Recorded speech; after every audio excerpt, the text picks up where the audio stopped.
the pubic tubercles, and I clean up that. So probably pubic shotgun. Sometimes I'll directly mobilize it. Get the pubic symphysis taken care of, okay? I also will do up and forward, I'll get the lumbar spine, clean up the lumbar spine, make sure there's nothing wrong there.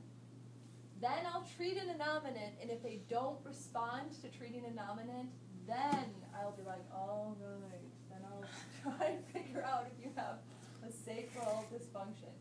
So please slouch. Good. So in lumbar flexion, what should the sacral bases do?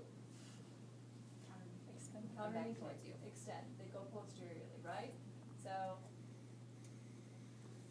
you look crooked. You look crooked for other reasons. Am I crooked? Yeah. I don't know. I didn't. Just for demonstration Yeah. purposes. I feel like her PSIS feels different. Again, and then I'm always apologizing to my patients. I'm sorry, this is not the most scientific thing I do. And so go ahead and sit up tall. Good. And I'm going to actually push her into extension. Can you extend any better?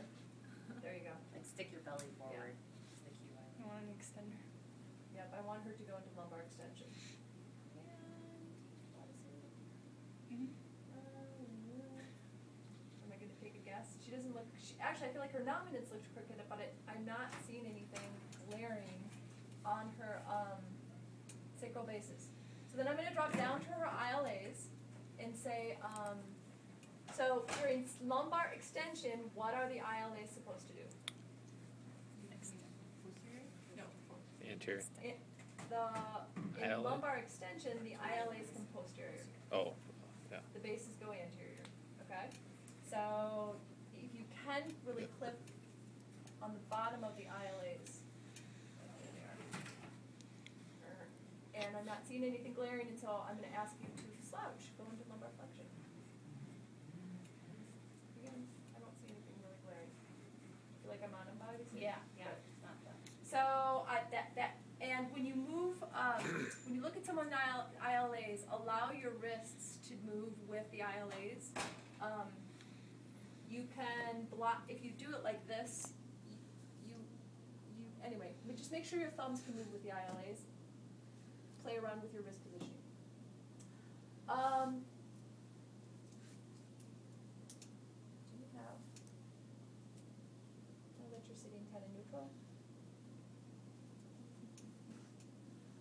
No. Now that you're sitting neutral, and then I'll backtrack and say your pelvis looks nice and level.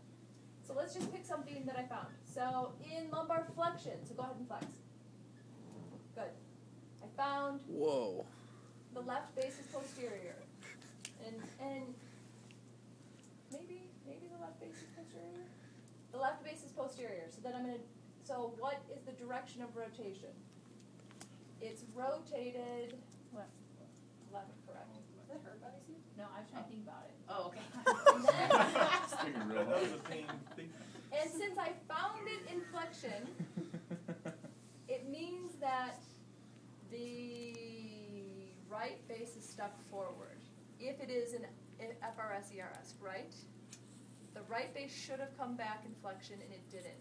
The left base was posterior, the right base was anterior. So theoretically, just by looking at the bases, you might be able to diagnose right on rights and right on lefts. Good? But you should go down and check out the ILAs. I'm going to backtrack Bobby soon. I'm just going to call you something. Okay, that's fine. So what I see on her ILAs is that the left ILA is posterior and inferior, and I feel like if I had to say she's side bent, I'd say right is superior, left is inferior, but I would call that, I feel like I would call it that the right ILA didn't come back. Right? The left ILA is stuck back, the right ILA is forward. So in lumbar flexion, the ILA should be forward, so I felt like the left one was stuck back. So, but then it would be, it would be a left on left. And a left on the left is a dysfunction of the right base. The right base is stuck forward. Did you guys follow that?